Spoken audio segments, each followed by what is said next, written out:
On the heels of a $1.9 trillion COVID-19 relief package, the White House is planning yet more aggressive spending.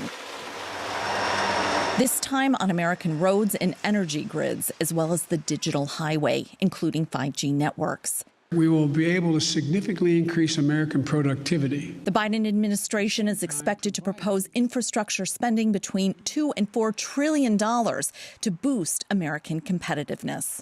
Behind it is this idea from the Biden administration that in order for the U.S. to compete better on the international stage, where it looked like so many countries, but especially China, was eating America's lunch.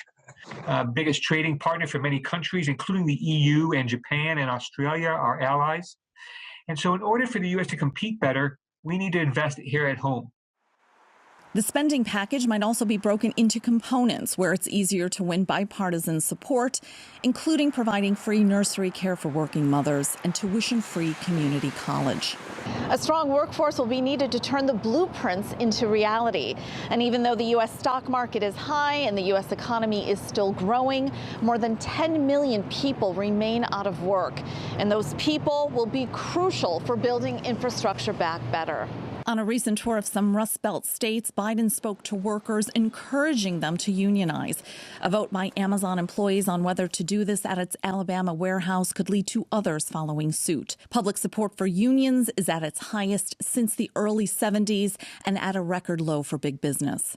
But on Biden's first day in office, he canceled the controversial Keystone Pipeline project, citing environmental hazards, leaving thousands out of good-paying jobs as he transitions the U.S. to alternative energy over fossil fuels. This is going to be the challenge for the Biden administration. This is going to be the challenge for the transition. And the fossil fuel workers in particular, they're not going to quit a six-figure job in the fossil fuel industry, in the fracking industry, in the trucking industry, and move to a solar or wind job that pays $75,000 a year. It's just not reasonable. Unlike COVID-19 spending, trillions of infrastructure spending will come at major costs. Tax hikes on businesses and the wealthy are likely to be hefty.